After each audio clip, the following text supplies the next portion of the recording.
All right, welcome to Live from My Drum Room. My guest is drummer and recording artist extraordinaire, composer and educator, Benny Greb. Benny was one of my guests on episode 227 to celebrate our friend Ralph Angelillo, founder of Montreal Drum Festival. If you haven't seen that episode, be sure to check it out, and I'll put the link in the show notes. In fact, the first time I saw Benny perform was at Montreal Drum Fest in 2005. 20 years ago this month. I was completely floored and became a huge fan from that day on. Not surprisingly, during the past 20 years, he's evolved into one of the most important and influential drummers of his generation. Now, here's a disclaimer. There are so many facets to Benny that will barely scratch the surface today, but we'll do a deep dive into some of his many projects. And anything we don't cover will be referenced in the show notes. I promise you that. But for now, come along for the ride and please welcome the great Benny Greb. All I think right. here I am. Okay, all right. All right. Welcome, Benny. Hey, thanks for having me. That's awesome. Thanks. My pleasure. Thanks for being here. It's so great to see you. It's an honor and a pleasure. I Oh feel man. like, yeah, man, I I was talking about the show you did when we celebrated our friend Ralph Angelillo. Yeah. And I we had met a number of times through the years, you and me, but I really felt like I got to know you better leading up to that show and then during that show, and I've Right. been so looking forward to having you as a standalone guest. So thanks for being here. Thank you very much. I no pressure, but Jeff Hamilton said you got me out of bed for this. Oh man, we're already on our way. Oh my God, Brutal as always. I love Jeff. I do too. He would also deserve a mention later on. He's been very, very or why not now, but later on, Jeff. No, but he's been very important in my yeah, figuring out a couple of things on this instrument and also being introduced to a certain kind of, I don't know, work ethic and beauty of this Yeah, instrument. And I mean, yeah. of course, there are a lot of guys that we meet over the years, but I mean, Jeff has been a very special one for me. So yeah, I get it. Yeah. I mean, Jeff has so much soul in his playing, I mean, that you can't, you can't come away from seeing or hearing him without just everything about him is just, he's just it's like in his essence, and I honestly, I feel you're the same way. The first time I oh, saw you perform at Montreal Drum Fest, I became a big fan that day. I remember talking to Norbert, thank you so much. our friend Norbert Saman from Meinl. Yeah. And I said, man, I think I said something like, where do you find these guys? Like, and but he was very proud of being, Meinl being the one that brought you to the show, and that really I know helped get things started for you. And Absolutely. yeah, Yeah, I mean that was instrumental in b before my career, if you would even call it that, was very local, definitely like nationwide, if at all.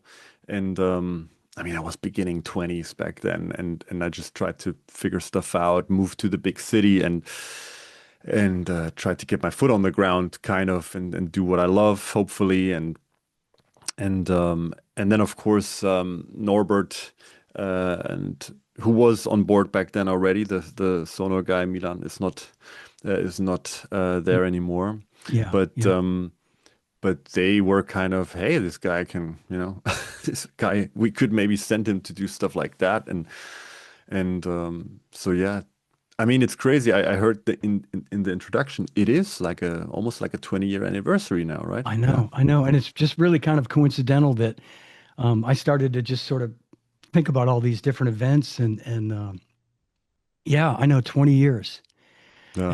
And you really have, in those 20 years, you've just continued to grow and evolve. And, I was thinking how I looked, and if the internet is correct, which you never know, but I think I saw you in November of 2005. And then I think the following year at Frankfurt, I think you did a performance there, Yeah, 2006, maybe. probably.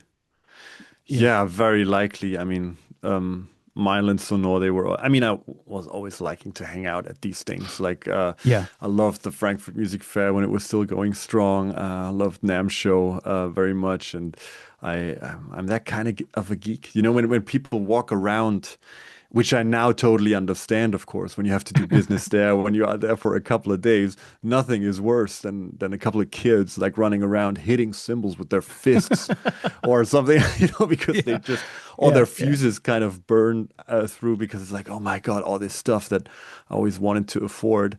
And now I see it all in one spot. And I've just maybe seen an inspiring drummer, and now I can't contain myself, and I have maybe sticks in my back pocket.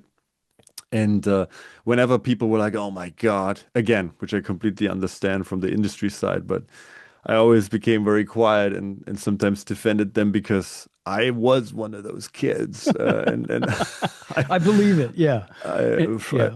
walked around with the stick in my hand and had to test everything. Um, Yeah. yeah, great stuff. Yeah. No, well, let's just take a little walk down memory lane for 1 second and and just play a little bit of that first performance at Montreal Drumfest. Oh. And I know that, I just right up front, I'll say the quality is certainly not what we're used to seeing these days, but I did Hey, get back this. then that was top notch. It was top notch, exactly. But this is, I think it gives everybody an idea. I mean, I was sitting in the audience, and I would always go and I tended to the guys that were Zildjian, artists that I was there supporting. I might be side stage or Right. at a point though, over the years, Ralph kind of wanted all of us to not be around the stage, which I understood during the performances. Making But the performers nervous. yeah, Yeah. making noise or something. But the best seat in the house to watch you and all the other performers was, in the back there, in that area in the back there. And Yeah. I remember this band. I remember you coming out, Wow. and it's just right out of the gate. So let's play a little bit of this. This is Benny Greb from 2005. Oh my God. Yeah, Montreal Drumfest.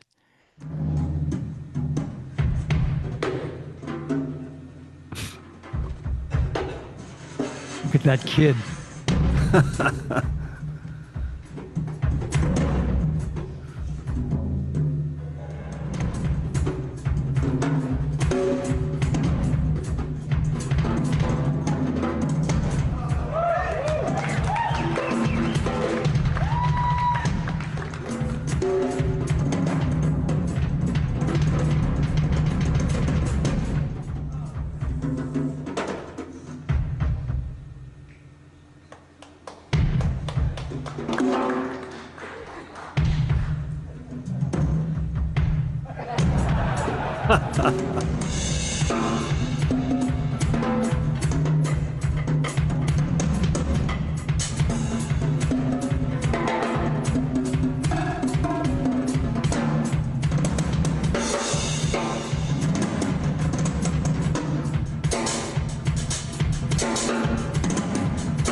I love that part.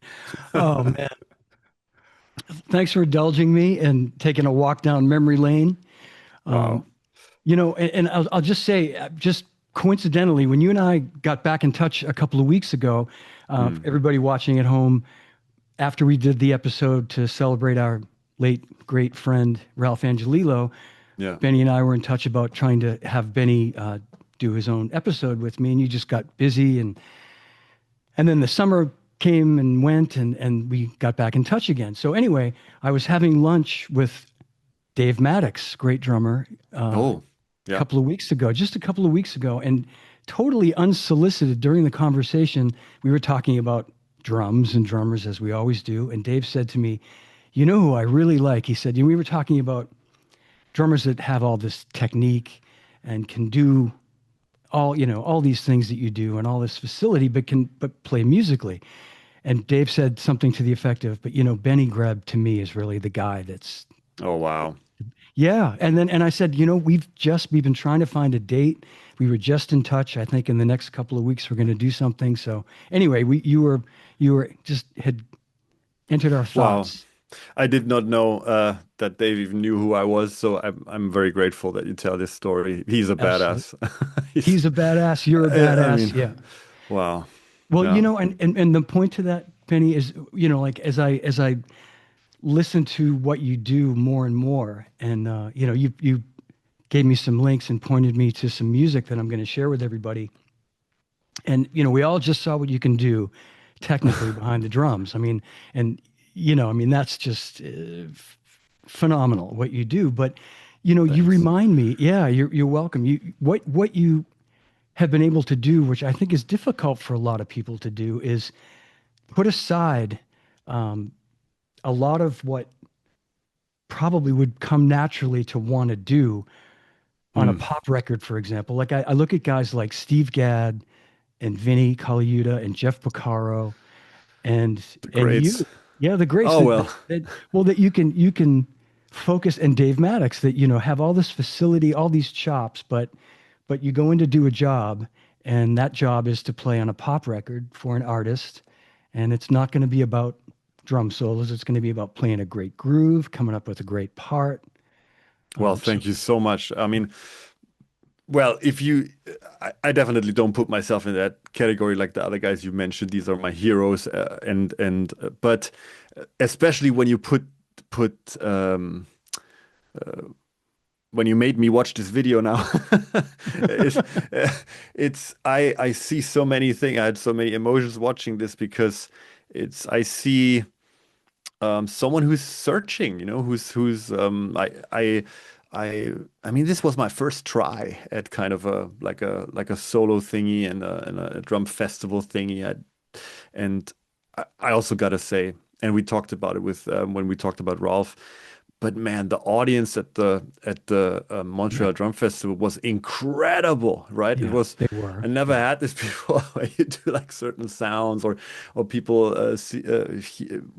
or you reintroduce like a melodic thing and they're like, yeah, it's like I know. I know. It's like you're the it was Beatles. Yeah. amazing. Yeah, Yeah. it Yeah. was amazing. And so I was shocked about that too. I, of course, was very nervous. And but there are a couple of things, although rough, that are still important to me and I still value very much, and which is some form of motivic development, some melodic kind of ideas, and time playing, and hopefully a good sound. I was crazy about Hmm. tuning back then already, and Yeah. really was a nerd about that stuff. And so, although I see myself, and I still had hair, so that's tough to accept. But but but so not everything got better. I'm telling you that much. But but and I don't want to hear any comment from Jeff Hamilton now. But Yeah, exactly. Yeah, get ready for that. you guys are blessed, okay? But it's really interesting to watch these.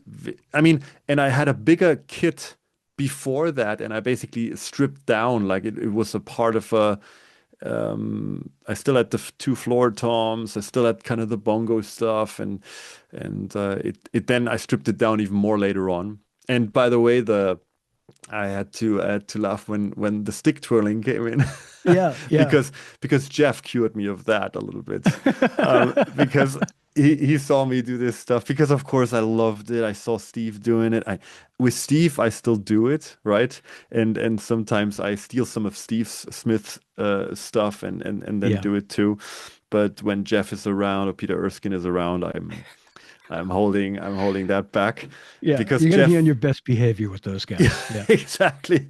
There's no fooling around with those guys, and he really took me aside once, when there was like some going back and forth, playing some fours with some of the heavy cats, and I was being there trying to play some phrases and also then doing and he really took me aside and was like, "What are you doing? Like, what Yeah. are you doing?" And and I then later realized that you know what, maybe. Because I realized I had gigs where I had maybe a great night. Everything was going, everything was flowing, and you think like, you know what, this is good. Like I can channel my ideas, I can listen, I can do my thing, and then you do a stick trick and people clap, then you feel kind of dirty. Yeah. And but the other thing is when you don't have a good night and nothing is coming together and you think, oh man, it's hard to focus and I don't think I play that great. Then you do a stick trick and people clap, then you also feel dirty. Yes. So I was like, oh man, I can only lose with that stuff. So I keep that to the encores now and like maybe some more playful stuff. But it's funny to see that it was still all there, and Yeah. Well, oh that's man, that's some great insight into that. And if you'll permit me to comment, having been to many of these festivals yeah. over the years, seen many great drummers, and us industry guys would always get a chuckle out of the fact that you could be up there playing the most incredible metric modulation, polyrhythm kind of thing. And and the crowd could be, sort of lukewarm to it. And then you just get into like a with your feet and maybe a little, and the crowd will just go bananas, But right? I I mean, get that. I mean, yeah, I yeah, get yeah, that. I mean, you sit there and actually, I think that comes across more live than sometimes with video, because when you sit in the audience and they have nice subwoofers and they have a good PA and stuff, yeah, and then yeah, there is some stuff going on, high and medium stuff, and then you have some deep kind of growling that you can feel in your chest. It's an experience, and we with our instrument can do that. We can, and this is always what fascinated me so much, that dynamics is another one that I heard there and that I'm Mm, proud of, absolutely. because it's such an incredible tool and so underappreciated sometimes by us drummers. Yeah, well, I made some notes if you just about that. I mean, and this was 20 years ago, the first time Oh, many crazy. of us saw you. And what I took away from that was dynamics. Um, you mentioned tuning your drums. I mean, you already had the concept of having a great sound. Like you weren't Mhm. still that wasn't like a work in progress in my mind anyway. You Okay. came there Well, fully I fooled formed. you. You fooled me. You fooled me. But you came there fully formed as a very Well, mature, like serious drummer, like with a great sound, great tone. Like you said, the motifs of like the dynamics of bringing it up to here and then back down to here. And um, well, yeah, thank you so much. I mean, um, that's great hearing that from you. Of course, you've heard a couple of drummers in your lifetime, and uh, a couple. but But that's the thing. I love this Nietzsche quote that says, "Become who you are." And I think this is really an artistic endeavor of like, you know, can we strip away the fat a little bit? Can we make this, is this what I'm feeling close to? Should I put that on the pedestal a little bit more? And what is some stuff, some fluff that I maybe can get rid of? How can I be more precise kind of in my language and more articulated kind of in my, and this is of course this and it's funny to see that some things I changed a lot since then, and some things have actually kind of stayed, and I kept and was like, okay, I'll probably keep forever. Like I love motifs and phrasing of that kind, and yeah, some simplicity. The wonderful Steve Jordan said, simplicity is not stupidity. Right on. Yeah, yeah. Well, speaking of, and I hate to use it to in this circumstance, but in terms of simplicity, but excuse me, Benny. I like the raspy voice, by the way. Keep it going. Thank you. The Barry White voice, as you said during the sound check. Oh yeah. Oh yeah. Man, oh, man. It has this thing of like you would have like on Star Trek Next Generation on the holodeck or something. You said like you said, man, when I heard you play 20 years ago, like this kind of stuff. I like it. Please continue. I'm hoping my guy can clean it up in the editing. He can, I doubt it. I doubt it too. But anyway. Sorry, I interrupted you. No, that's okay. This is so funny. This is so great. I thought we'd play a song that you referred me to. The pop tune, and I know there are many, but this is a song you referred me to by the artist is Mark Forster, and the song is For Immer Forever. Did I pronounce that correctly? Yeah, and I'll let you set it up, but this is how recent is this recording? I don't remember 100%, but it's not more than. I think maybe it was like 8 years ago or something like that. Okay. Yep. If I'm not mistaken. Something like that. 2016 it says. Yeah. Okay. You're right. Yeah. Oh, yeah. Yeah. Okay. So yeah, I mean, and this is, I think, just a nice contrast, if nothing else, to what we just saw. And then this song and this artist and this album was a multi-platinum pop record. And I think it just, again, it goes to the job of a drummer, which is you do what's right for that particular job that you're hired for. And in this case, you were hired to come in and come up with a great part, probably played to a click track, right? I mean, it was all, I'm guessing, done to a click. So you've got to have good time and, that ability to do that and have it feel good with a click. Yeah, and I want to give them some credit, and also the producer and engineer. They basically had something like that programmed out or sampled or something like that. And then it was about even also recreating that sound, and they were very particular about that. So what you're hearing there is actually me in Spain outside in a tent, because they like the dry sound of like an open space actually. And there were avocados lying on the floor and dogs walking around, and then they mic'd it all up.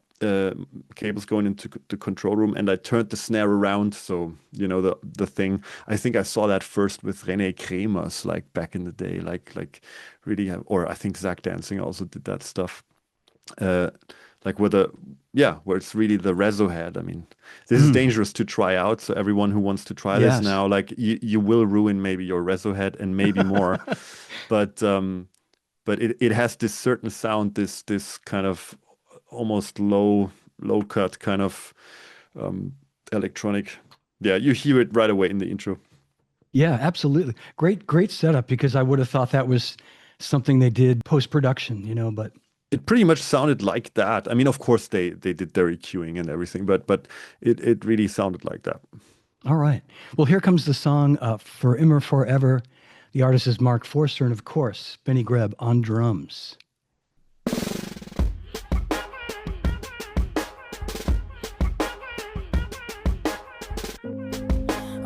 Ich würde dich gerne küssen, wo zu Hause riecht wie dein Kissen. Und aufs Nein-Gepär, ich lad dich ein, wobei dir kann ich meine Schwächen zeigen. Aus wie heiß die Stadt, aus der du kommst, wo deine Eltern stehen auf meinem Balkon. Und aus dem Wochenendtestlauf wurde mit dir will ich ein Nest bauen. Was ich such, Baby, das bist du. Das ist die Story, die ich immer wollte. Ey, komm, wir drehen noch ne Folge. Wir sind für immer, forever. Von jetzt an bis zum Schluss. Ich geh nicht mehr weg, never ever. Bin bei dir, wenn wer mich sucht. Tätowier mir nen Anker auf mein Arm. Darüber ein Herz mit deinem Namen. Denn wir sind für immer, forever. Für immer, forever. Ey. Für immer, forever.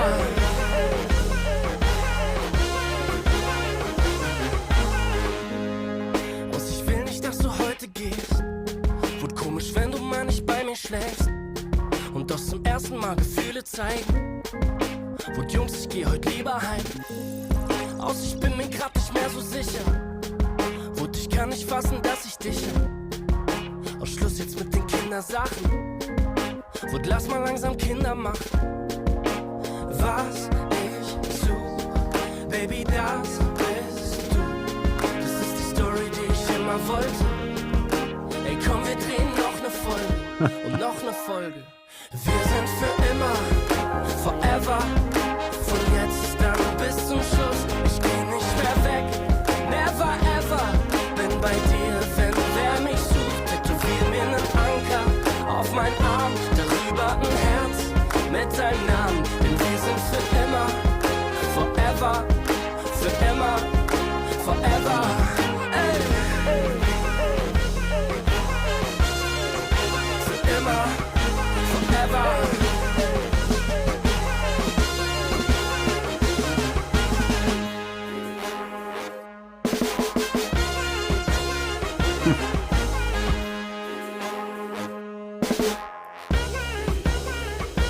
Wir sind für immer, forever. Ich geh nicht mehr weg, never ever.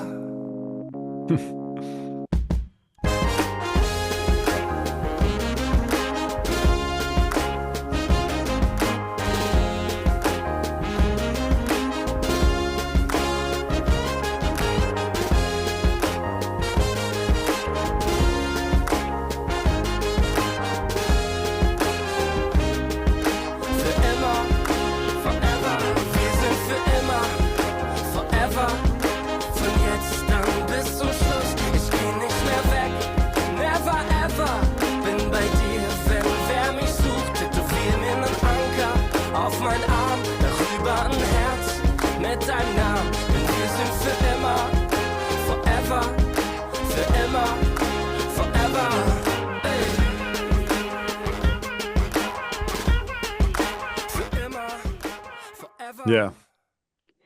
Man, what a great tune. It's grown on me so much. I had to laugh. There is a there is a part of the lyric where he translated said, let's stop being childish and make some children. I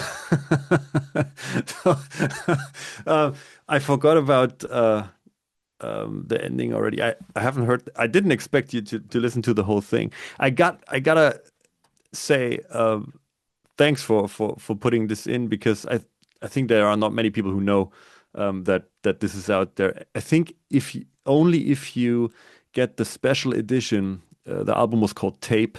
A special edition box set you can have in the booklet. You can see, like, I think I played like 6 songs or 7 songs. I don't know anymore 100%. But I don't think that anyone really knows except maybe the band. And I also want to give credit to the drummer that plays there regularly, who is Rainer Callas, an incredible German studio cat.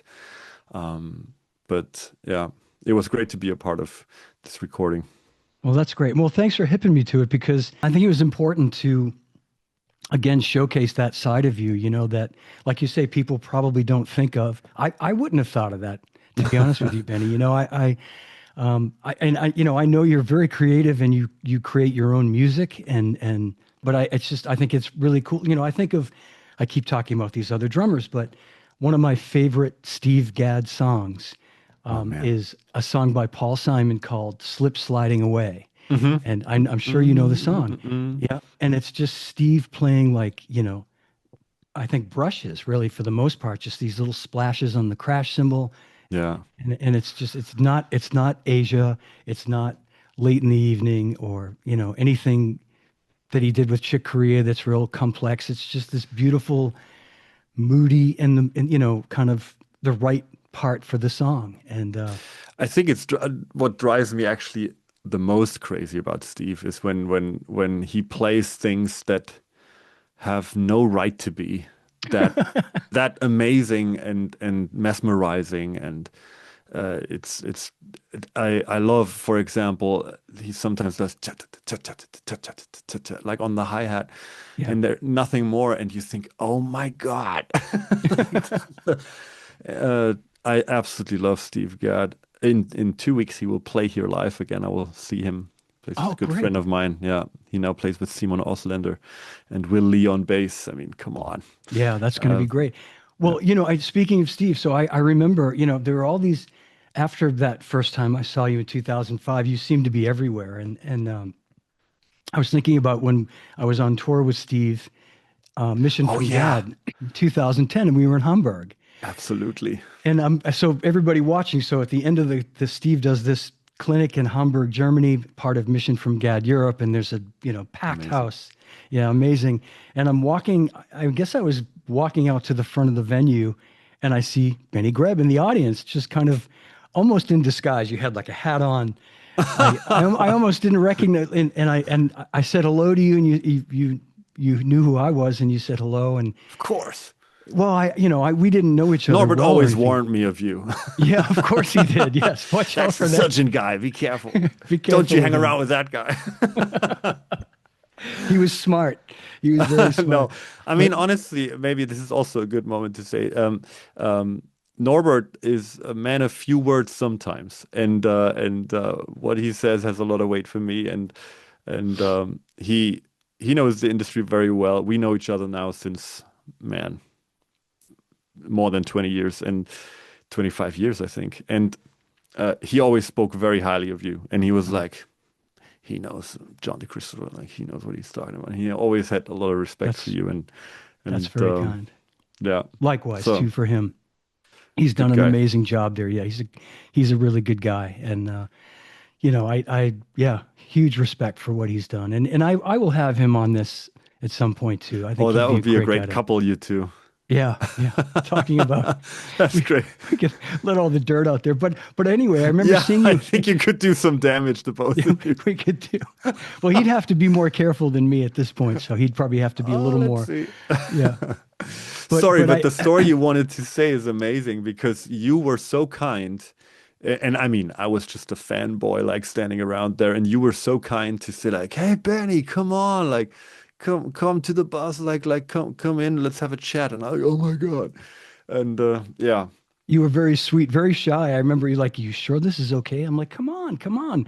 And I told Steve who you were, and honestly, he didn't know who you were at that time, but he was very curious about, and I said he's a great drummer. I mean, a really great musician and a really nice guy and he in gave me a typical. great gift that night, actually, because I was in preparation. I think that must have been actually, I think that was 2009. It was April 2010 actually. I Oh just know yeah. that was the year of that tour, and you did Modern Drummer a month later. That was it. So it Yeah, was the same year actually. Yeah, because I yeah. remember that you introduced me to Steve, which I was embarrassed by. You said like, "Hey, this kid, he's gonna play Modern Drummer in a couple of weeks." Okay, that's what it was. Yeah, And and and then he was like, "Oh," and I think someone or him asked the question, "So what will you do till then?" And I said, because I said like, "Well, pissing my pants, I think." And and everyone laughed. And Steve didn't and looked to me and said, "Yeah, it's a stressful gig, isn't it?" yeah, And how kind and empathic and sweet is yeah. that? It meant the world to me because I was afraid like hell, and I was and to hear then Steve like being like, yeah, it's a stressful gig. Yeah. You know, that's great. Amazing. I didn't remember that, but Oh it's man, I totally hear what you're saying, Benny, because, that's how he Steve, is, and that's yeah, how he that's plays. exactly. And he's the most Ah, humble guy. And he's not afraid to tell you that when he stands in front of 1,000 drummers and plays, he's not comfortable a lot of the time. oh man. He's really, I mean, there were times when we'd be he'd be doing one of maybe the headliner at a big drum festival. One time he followed Simon Phillips, and he Mm-hmm. said to me, we're standing side stage watching Simon. And Simon, of course, is Simon, and he's doing his thing.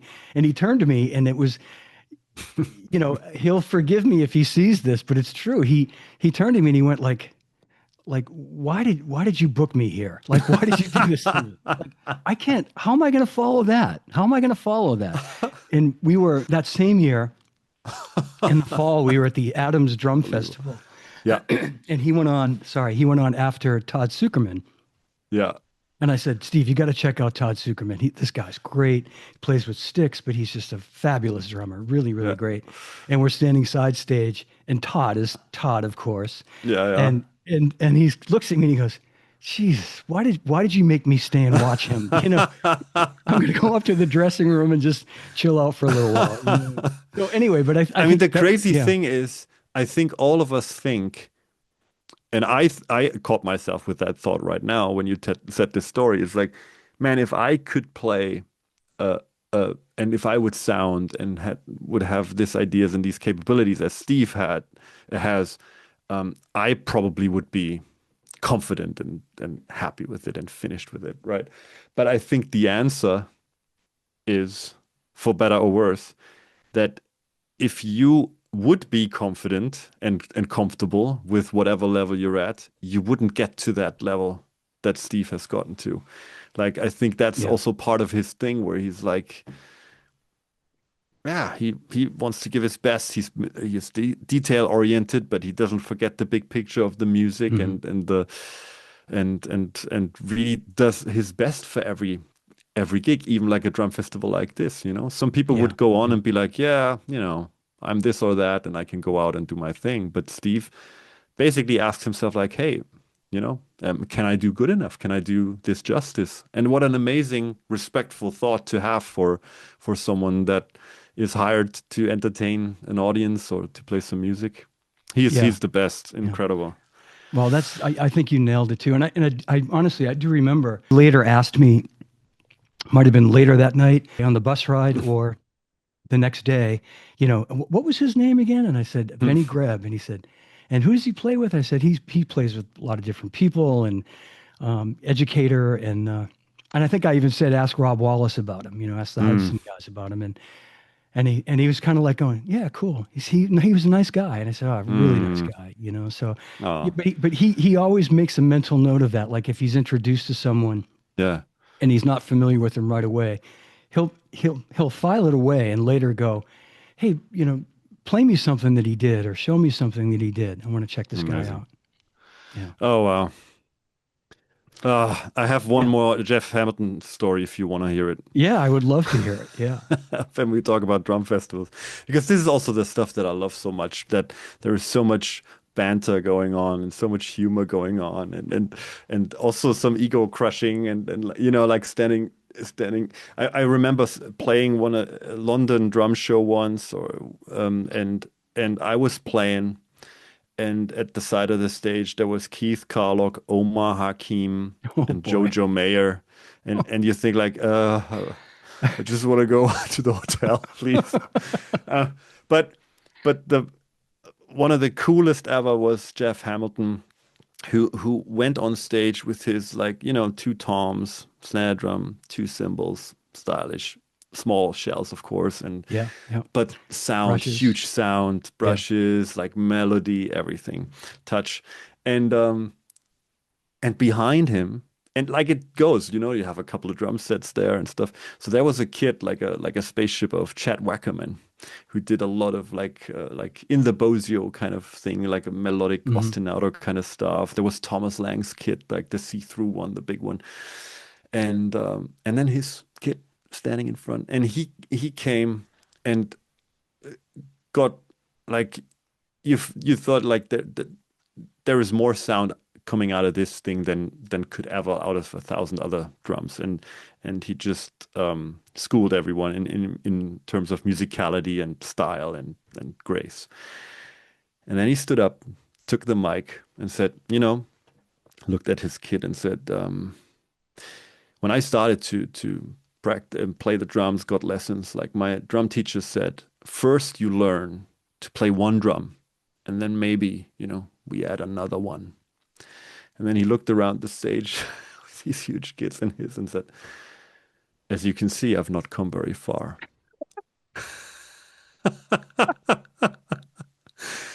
Oh, yeah. I'll never forget this. I love that. Yeah. He is so funny. I mean, it's incredible. Talk about his playing. I mean, that's at another level, but he is so, like, in the moment, so funny. I mean, just incredible. And I remember we already Jeff talked about two of my favorite drummers ever, like Jeff and Steve Gadd, and my God. Well, I'll just say I remember seeing Jeff many years ago at Montreal Drumfest, and he was playing Remo at the time. Yeah, he played Remo kits, right? Yeah, well. Remo drums at the time, and he came out and on purpose did not want to mic the drums, just played a 4-piece kit, 2 cymbals, totally acoustic on that stage, and they sounded better than any drum kit that day sounded. Yeah. And it was, and you can give some credit to the drums, but it was Jeff. It was Jeff playing that. I mean, he's playing brushes. He might have had an overhead mic. It might have been like one overhead mic or maybe a bass drum mic, but it was not like a, sound reinforced, blah, blah, blah, blah, blah kind of thing. Yeah. And it was a real lesson. It was a real lesson to like just music and musicality and dynamics and, playing just incredibly softly, soft. And Jeff, when you're hearing this, you're such a show off. Oh, and Jeff's watching too. Oh, damn. I take it all back. No, he is one of the absolute greats, and I actually hope I'll get some lessons with him soon. But let's see. I'm going to see him next week at PASIC, so he's going to owe me at least 1 glass of wine. Yeah, okay. Drink one from me as well. I sure will. Well, let's play. I thought we'd maybe play another video. Okay. There's so much to cover, and I hope we can play some. I'm enjoying just having this conversation because it's so good to have you open up and talk about all these things, and you're giving great insight to everybody. But let's demonstrate some more of your incredible versatility and playing. And I thought maybe we'd play something from the Vic Firth jams. Oh yeah, that's Spot and parts of the also Musicality, parts of the Snarky Puppy band actually, and Spot was the musical director there. Of course, did an amazing job, and that was at East West Studios, which is for me was incredible because that's where Sinatra went in and out. That's where the Beach Boys kind of recorded stuff, and I was in heaven being like, oh man, I'm here. That's awesome. So yeah. Yeah, these were really, really well done shows that Vic Firth produced. Yeah, Testa. Yeah, Joe Testa, our friend Joe Testa, the Fonz, as we call him, Fonzie. Yeah, they did well. And so what I've done is that there's one song that I've kind of just cut in half. I thought we'd play a little of this, talk about it, play some of the second half in a bit. Yeah, whatever you want, sure. Great. So here it comes, and this is. Yeah, well, you've set it up perfectly. Here comes Benny Greb, Vic Firth jams. Ladies and gentlemen, make some noise for Benny Greb. Yes.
Man, the only Great criticism, yeah, great band. The only criticism is they show too much of the band, and it should be on you. You know what? Now that you say it, there is actually a drum cam only version on YouTube. They have these different, yeah, they have these different versions. They even have one version where it's only top down. Oh, I wish I knew. Yeah. Okay, No, well, that's great. I mean, those players are fantastic. It was so much fun. And it was such a treat for me because apart from big band or like real orchestra kind of stuff, the most stuff I did back then, like with my own group, was like trio stuff and like small. So to have an arrangement with that many colors in such a dense kind of environment was just nice. And of course, great arrangement by Spud from a song that back then was already like almost 15 years old. Like this was one of the first songs that I've written on my first solo album, Grapefruit it's called. Yeah, yeah. But he made it really nice for that band, like arrangement wise, because it was an a cappella tune originally, believe it or not. No kidding. Okay, yeah. Well, I was going to ask you too, going back just to a second to the pop tune that you recorded, was that something that did you write a chart for that, or did you need to? In that case, I really had to. It was one of these things where, I mean, when I teach, I also tell people always like, hey, when they tell you, here's the demo, and but forget about the drums, like really do your thing and blah blah. Never believe them. Never believe them. Always practice. Either the one guy that you're filling in for, practice that part so you have it ready if they want to go back to it. Or the same with like a demo programmed part or whatever it is.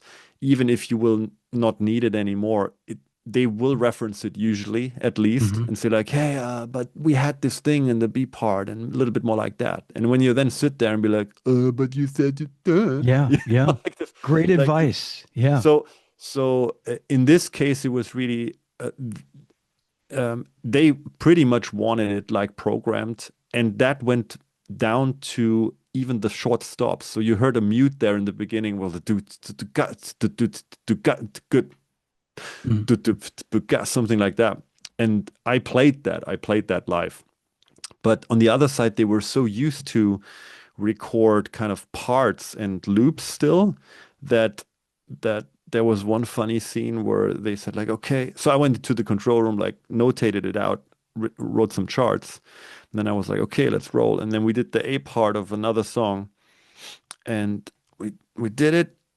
And then they stopped and I'm like, oh, maybe something was, and they're like, okay, great. That was great. Now we do the B part. And I'm like, well, I was about to do the B part. I would have continued if you wouldn't have stopped. Like, oh wow, oh that's great, So they were very kind of, okay, let's get those two bars right. Yeah. Let's get those two bars right, and it was very almost kind of it was almost kind of a vintage. They were almost surprised about my vintage approach of like, no, I could play it through, but yeah, and I think it's a good thing to be able to do it. And since I grew up a little bit idolizing guys like Gadd and these cats, I loved drummers who were able to play big band the one day and to do a ballad the next one, or do a club gig at night, or do a straight ahead gig in the evening, and so that's what I always was striving towards as well, and it's what I still do. I had the pleasure to sit in with the Barry Rich big band. I do Yeah.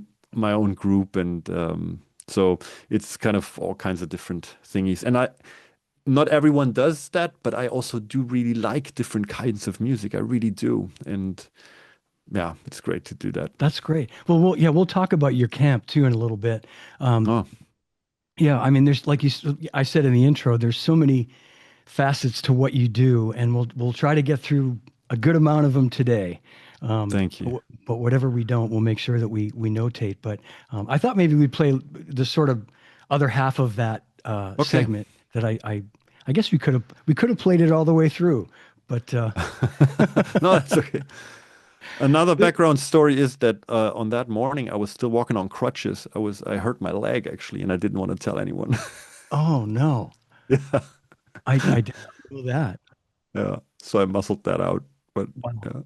yeah, And the other that's some great insight too. And the other thing I wanted to point out, I'm sure everybody has noticed this, is that so often, at least beyond the Montreal Drum Fest, and so often when I see you, you're performing on a much smaller kit, like a 4 or like maybe a 5 piece when you have the side snare. yeah. But again, it's just a great lesson, if nothing else, to how much music you can create on Oh, a thanks. on a small drum kit. You don't You you know can what's one secret about it? what's I, that? th there's I always try to get the biggest intervals possible. So Yeah. so some drummers have like two cymbals, two crashes, for example, and then it will be like they Yeah. almost sound the Yeah. same, and they go Yeah. like and it's kind Right. of silly. And I try to have like Yes. completely the most opposite almost that I can get. And I do the same with toms. That's why I have a 16-inch and a 10-inch. This is really like a sea lion, like arr, arr, arr. And, Oh, and then okay. Yeah. and then you have the almost the bass drum there, and the two snares as well. And I think this is part of it, at least, that I can choose like really, because normally when people have two toms, either it goes like in the jazzy thing or in the pop thing, or like, Mhm. and I almost have kind of like an extreme of both that I can then choose, or so. So yeah, I think That's that makes a big sound. At least also when you have headphones on and you hear a mix and stuff, I really like that, to have like these very contrasting sounds available.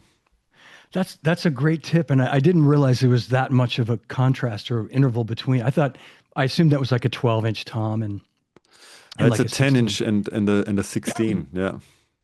and that explains it. Yeah, there really is a great separation. My limited drumming that I have, I'm the same way with cymbals though. I definitely go for a higher and a lower pitch crash. Yeah, it's so much And fun to have different sounds. I think it also almost schools you to be more conscious of your choices. When you have a lot of sounds that are kind of similar, I think your subconscious also is like, well, it doesn't really matter. I just hit stuff. yeah, But if you have almost surprisingly different sounds of like king bong, like very like you engage a little bit more and think like, that was weird. You have to choose a little bit more consciously almost. yeah. Well, you kind of answered a question that I'd made a note of, um, talking about your setup, and I said, talking about using a smaller kit, four Yeah. piece kit, and my question was, do you find that helps stimulate creativity, having fewer drums and cymbals? For me, it does, because and it's also a thing of the Montreal thing with the bongos and another tom and blah. Like I sometimes feel that I had a phase where, and I think many drummers have this phase at some point, or never get out of it, that one drum is one sound for them. And they say like one note, one note, one note, one note. Maybe I need another note, so Yeah. let's get another drum.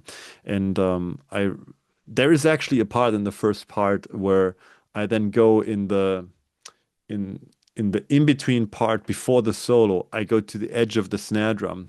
And this is for me like another drum, really. It's like, okay, I play in the main part like this backbeat thingy, and then for the interlude, I will have this Gene Krupa rimshot thingy almost. It's almost like a side snare then. And then I'll go somewhere else. And then later I will use maybe the side of the tom or something. And um, so yeah. Yeah. More great insights. Oh, thanks. Yeah. Let's play that little bit, that second half. Sorry, everybody. It's okay. You don't have to listen to me. You can listen to Benny Greb here. You sound good. Here we go.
Yeah.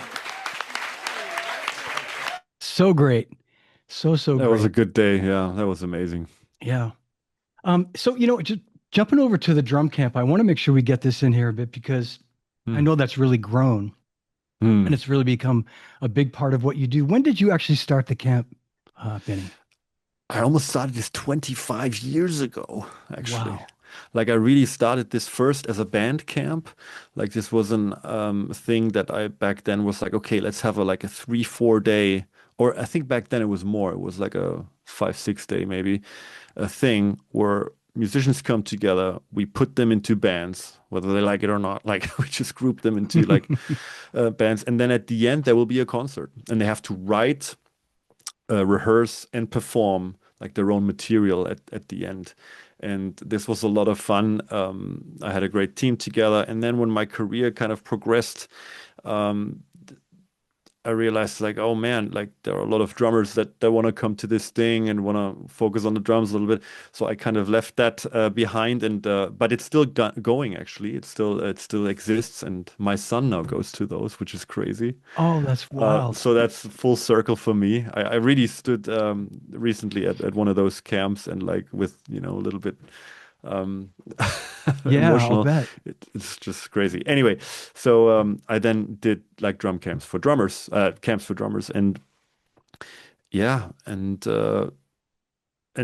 this is really something I enjoy because it's a limited amount of people. I can still really intensely. It really is from early in the morning till late at night. Like every day we eat together there. We stay at the same place, and there's Bavarian food, so that's good. That And sounds great. yeah. Yeah. And I think, and we also have guests now. So Peter Erskine, once a year we have a guest there. Peter Erskine was the last one. He appreciated the Bavarian beer as well, Yeah. and I'm sure shared he a lot did. of wisdom. And shared a lot of wisdom. And we had Steve Smith over. So for me, it's an opportunity also to share my heroes kind of with people that want to come, and it's a big joy. Yeah. Yeah. That's great. Well, we'll put more information about that, some links and so forth. The other thing I wanted to talk about too, just kind of going back to the very beginning, we were talking about your tuning, and you had this concept of your sound way back in the beginning, and I get the impression that having worked in the business side of it, there were certain artists that I worked with that really had a great concept of sounds that would come to the company with ideas for, you should make something that does this and sounds like, Russ Miller, for example, is a great Yeah. example of a guy that would present these schematics of, all we had to do is basically make it. He had already Yeah. figured out how to do it. But Yeah. and maybe you could talk about some of the products that you've designed and with the different companies with Meinl and Yeah. Sonar. Yeah. Well, I mean, first of all, it was very thrilling to have like companies that listen and are interested in stuff like this. And you mentioned Russ. I think Russ and me, we are one of the fews. We actually prototype. We make our own prototypes. Like I heard that about Russ, that he really will show up with a contraption of like, hey, Yeah. and I've been doing that over the years too, where I'm like, okay, you know what? If I wanna convince them of like, check this out, I and it's actually, it doesn't start with the I want to convince them thing. It's more like I grinded cymbals myself, and I put them like in weird positions and in weird elements, and tried to modify them, and did the same with the sticks a little bit, and took some sandpaper and a lathe and Right. The sticks. and Yeah. yeah, and it's just interesting to me, because for me it's like when I go very deep there and I really go full on nerd and check it out, then almost never have to do it again, like at least not to that depth. And that's what I did with my signature snare drum and my signature cymbals, my signature sticks. And yeah, I think now I designed over 20 products for the drum industry over the years. And I'm That's very amazing. grateful that they have an open ear. And sometimes it doesn't work, you know. Sometimes I come with something and they're like, man, I think we should really. And then like, nah. Well, that's important that you say that Yeah. um, and understand that it's a business, but I have to think with the success the companies have had with your ideas that they're willing to listen and try things, and because it I mean, benefits them. we only bring out the good ones, of course. Yeah, yeah, The ones, and also the thing about endorsement is, I think it only makes sense when the artist really plays it and yeah, really believes in it, and because otherwise it's this thing. I mean, we all know some cases where a signature thing comes out, but you never see the artist with it, basically. And yeah. and I always was one of the guys who's like, this is gonna be my snare drum now forever, and I will always play it, and I will, and the same with the cymbals and everything. So, um, yeah, and it's great. I mean, you've been on the other side of this. It's amazing to be like, okay, there's a company and there are artists, and we're gonna work together to make something for the market. Hopefully, that is it, sometimes something new, and sometimes maybe an improvement or just another flavor. It's so much fun. Yeah, but I knew that about you. Just I really did. I sensed it that you were one of these guys like Russ that had thought all these things through, and it wasn't just an idea for a product that works for Benny Greb. It's like I've come up with this idea for whatever it might be, and it can be used for this, that, and this, Yeah. and And I yeah, always record it all and make A and B comparisons and do blind tests, because sometimes a cymbal can look a certain way. You can kind of scratch it and have it like it looks dull, and you almost think it sounds dull. But that's not fair. You have to really be like, okay, I'm gonna record this and this and this. My sound engineer is always like Sven Peeks, an old friend of mine, and he's been doing my sounds and my albums like for decades. And he knows the drill already. We then are like, okay, Sven, I'm gonna come to your place. We have a couple of prototypes, and he then will, of course, is also ruthless, and he will just listen and be like, hey, you know what? And so, yeah, I'm also very lucky that I now have also people that listen and go along for the ride a little bit. That's great, man. Well, you've earned it.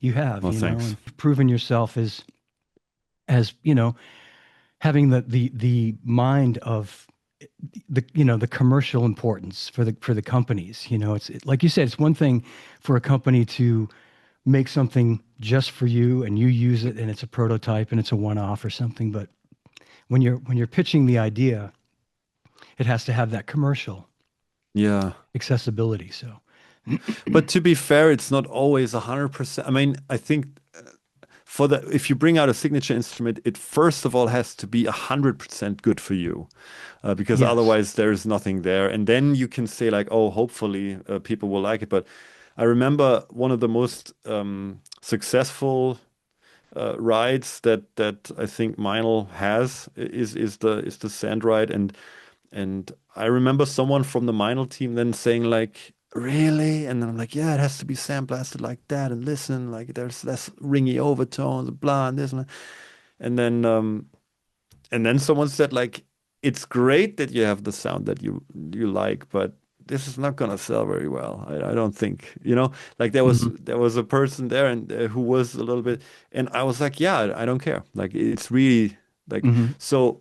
But this was also one of the first products where I was really very egoistic. But it then also showed like, okay, it's sometimes okay to be like, you know what, if the sound is how you believe in it, you never know. Then maybe people will like it too.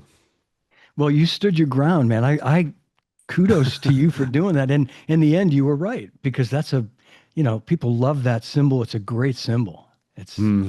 And as you say, very, very successful and popular. And Oh, I like it very much. But I'm I know also you. biased, of course. Sorry. Yeah. Oh man, well that's great. Well, I thought we'd play some more music and we can sort of wind things down a little bit. I know you're Mm. leaving to go on tour tomorrow, right? You're Yeah. leaving for a pretty extended tour. So Yeah. yeah. I, So I thanks will for play a jazz festival with my brass band in Sarajevo. I have a couple of clinics in Switzerland, and yeah, yeah, it's fun. that's great. Well, thank you for taking time. As you know, I was in London. I got back Sunday, and yesterday I was in no condition to do anything. Oh And man, then thank you I so was, much. I'm sorry. no, no, no. I'm glad we did this today because I didn't want to have to wait any longer to have you on my show. So thank you. Oh man, it's an Barry White honor. voice and all. Yeah. Oh yeah, yeah, man. Honor for me too. I have to read you David Aberzees, great drummer from the band Pearl Jam, of course. Wow, yeah. Once he said, Benny, I want to thank you for your language behind the kit. It is a language that is unique to you and has been a joy to attempt to understand what you're saying and why you say it.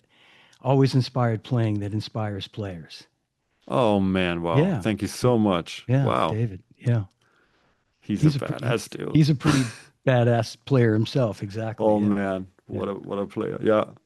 Thanks. Cool. Wow. Well, I thought we'd play still got quite a few things to choose from here, and I thought maybe we'd play.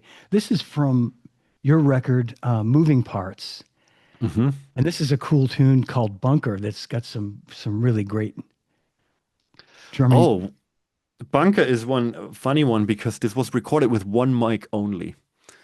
Wow. This is an MD-21. I actually talked with Aaron Sterling about this once because he was like, "Man, like," dude," and I gave him the tip of this. This is an omnidirectional dynamic mic. Very early on, like German politicians used to have that when they were holding speeches and shit. And this is great. I have this in the kind of a cowbell position somewhere and really compressed. And this is the drum sound that you hear. It's only one mic. There's no bass Only drum. There's no no overhead. kidding. Nothing. Yeah. Wow. So this is, Wow, is an interesting one from a sound perspective. sure is. Great setup. I would have never known that. This has got such a great sound to it. Here comes Mm. Bunker from Benny's record, Moving Parts.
Man.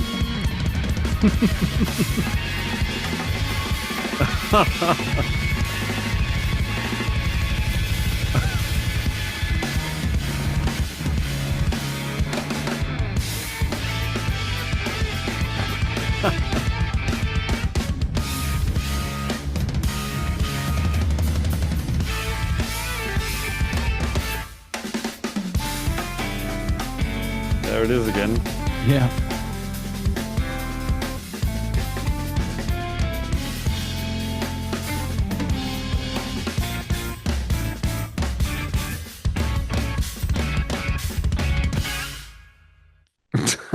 You selected a good one.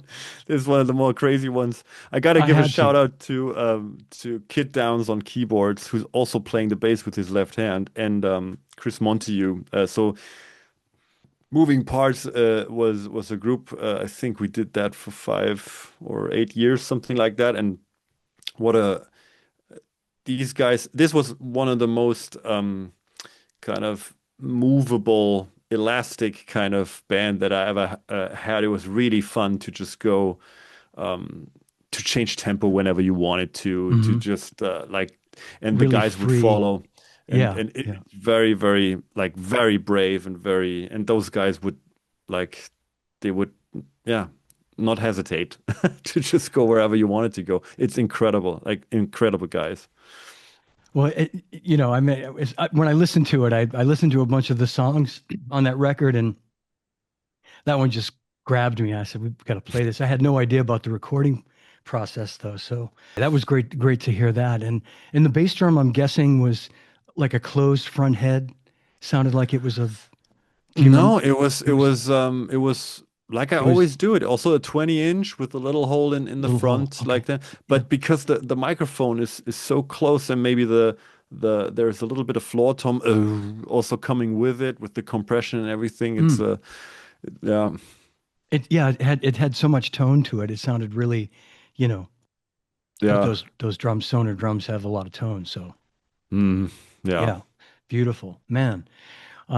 Let's see. There's another song I wanted to play before we wrap things up. This is a collaboration with you and our good friend, another legendary drummer, Gary Husband. Oh wow, yeah. I And can't say enough good things about Gary. I mean, he's oh, a monster musician, and I was so glad that we made this work. This was actually a thing. It was just we met for 2, 3 days and just improvised, and this is what came out. There was wow. no writing, nothing. And how did, I mean, you obviously knew each other through just working in the business and fans of each other's work. And Yeah, I think more that I really always heard great things about him. I worked with a film composer called Colin Towns, an English guy who I was in his band for a couple of years, and this was also very crazy stuff. I got to know Chris Montague there actually from the Moving Parts band, and when he did something with the NDR big band in Hamburg, he sometimes asked Gary to play the drums. So I think, but of course, his work with from Level 42 over Alan sure. Holdsworth and John McLaughlin and everything. And I think I just asked him, like, hey, because I did an album called 2-Day Trio once with two friends of mine. And this was also the concept because some of the other stuff that I'd done, like Grapefruit and the brass band stuff, is very heavily written by me. It's really like very nothing is left to chance for the themes and the melodies and everything. And I wanted to go the opposite direction. So I said like, hey, let's just meet and improvise and see what comes out. And this was a very nice and sweet little album. And then I thought maybe I can do this with Gary just as a duo, like because Yeah. Gary can do anything. And it was the first time I'm telling you that although it was only a duo where I wasn't the best drummer in the band. So that's a little bit tough. So Because Gary's playing keyboards on this. yes. Yeah, of course. Yeah. And for people who don't know this, he is a phenomenal keyboard player as well as drummer. Oh man. Phenomenal drummer.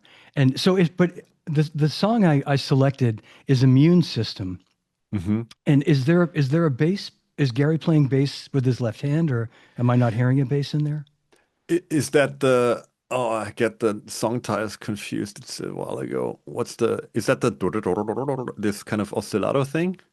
No. Yeah, I think so. I'm going to play it right now. Yeah, I'll tell you later Okay. what that was. All right, great. I'm going to make sure I have my volume up here. This is Immune System, Benny Greb and Gary Husband, Greb Husband EP, and here it comes. Ah.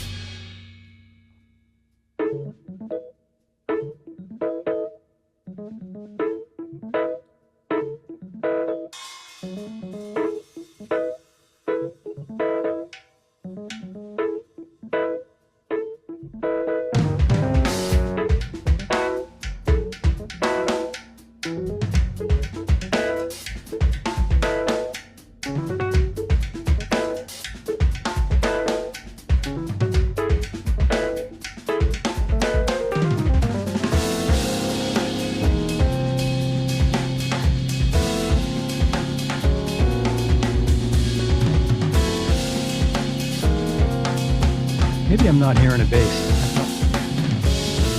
Yeah, he's doing it.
My favorite Man. part is definitely Gary's piano solo there. It's incredible. Yeah. But what you're playing underneath it is just so amazing. So hip Ah, and so cool. thank you so Um, much. I can't wait to work with Gary again. We might do something together in the future again. We already flirted again a little bit through some texts. I can't wait. I think he's an absolute killer and a wonderful gentleman and human being. oh, he sure is. And he I agree. He's a genius like yourself. I mean, he's a musical genius Well, when it comes to composing. Um, oh, I mean so I mean I have to say that when you guys wrote that part out and I mean it was just so beautifully was one person or another more responsible for the composition, or did it just I kind of would come say, together? I mean, Gary was afterwards very nice to say like, just make it 50-50 and stuff. But I will definitely say that the playing chords wise and melody wise, this is pretty much Gary's stuff, definitely. Maybe I fooled around with form and made a suggestion of like, hey, let's do another part, let's Yeah. do this part and blah. But on this one, I mean, like he's Gary Osmond, so what am I gonna say that? Like, and we then, but what we basically did, we didn't talk about it much. We maybe I started a groove and he jammed to it a little bit, and then we listened to it later and said like, oh, let's take that part, and then I had a nice in German. I had a whiteboard there, and I was like, I made notes and said like, hey, let's call this. We give names to certain parts of the jam, and then I say like, what if we say this is the A part? What if we say so? There's some organization quick going on, and then we do a take and Yeah. go to the next one. Well, that sounds like co-writing to me. That sounds like two guys collaborating and co-writing. So Well, yeah, thank you. Yeah, I mean, yeah, I think, yeah, that's Gary's a just incredible. yeah. I mean, the whole record's great, and that one really stood out. I thought it'd be a great one to kind of almost wrap things up with. But yeah, I thought before we'll say goodbye, I want to thank everybody for watching today, and I want to thank you, Benny, for spending time with me today. It's been an honor to have you here with me. Thank Oh, you. it's mine. Thank you so much, and thanks for holding through. Yeah. Yeah, I know. I got through it. My wife, I have to give her credit. She's been, kind of nursing me the last day or so since we've been home from London. Supplying you with drugs and Lots of water and hot tea. No drugs, no alcohol too. That's hey, the would key. you pass a drug test right now? Like, is this? They might find some Benadryl in my system, but that's about it. I promise you that. I wondered how you do these things. Man, we've had so many incredible drummers watching today too. I mean, besides Wow. David Aberzees, and we had Jeff Hamilton. I see that Charlie Drayton is tuned in. Yeah, so thanks everybody for tuning in. I thought maybe I'm going to do something a little different today. We're going to sort of play out the show with one more song, and I'm just going to ask you to talk about it for 1 second, Benny. And it's a song that I found on your Grapefruit record called Mhm. Piano Piece. Oh, wow. And it's a beautiful little, and I'm guessing this is you playing the piano in the song? Yeah.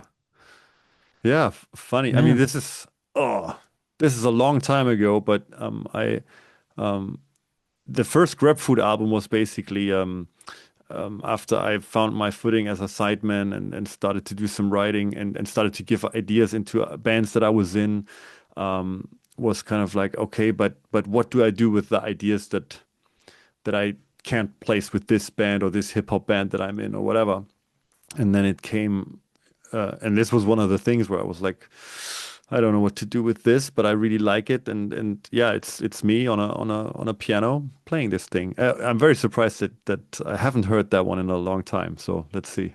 All right. Well, good. I'm trying to make this a little Wow. different for you. So I think it's a beautiful piece of music. And Thank you. yeah, I assumed if it was on the record that you played the piano. And I didn't know you played piano. So Oh, it's fantastic. It's great. So let's play this and we'll say goodbye. Thanks for watching, everybody.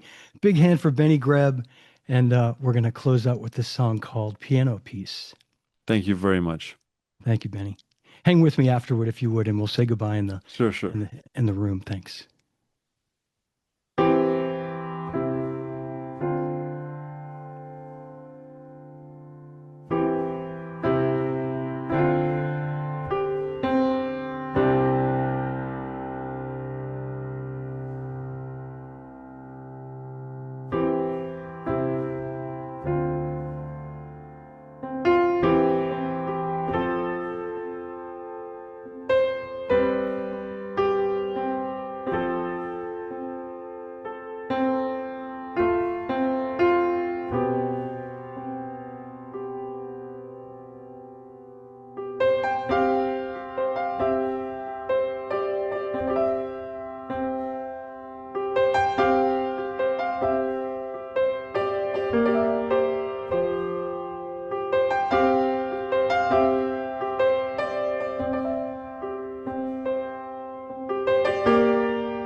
That's a beautiful, long, sustaining note. Thank you so much. You surprised me with that one. Thanks. Oh, my pleasure. And thank you so much for being here. What an honor. Oh. I hope to see you in person soon, my friend. Yes, let's do that. You get healthy, and then we see I each will other. get healthy. Then we'll hug each other. I won't hug you until I'm Yeah, healthy. yeah. I- Then no hugs and kisses now for you. I was going to show everybody one last photo that I just wanted to share. I showed you this earlier. This is the last time we saw each other in person was the NAMM show 2017. And I've captioned this photo, 4 incredible drummers and me. And it's Russ Miller. I don't think it's the last time we saw each other in person, actually, now that you say it.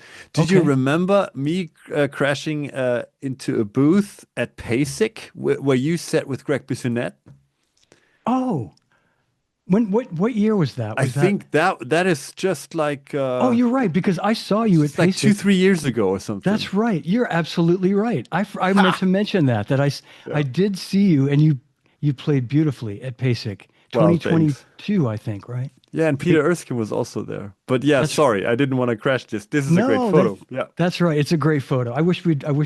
That's right. I meant to mention that. That was a fabulous clinic there. Look at me dressing so European, like even with the scarf, and everyone else has T-shirts and stuff. I mean, what's going on?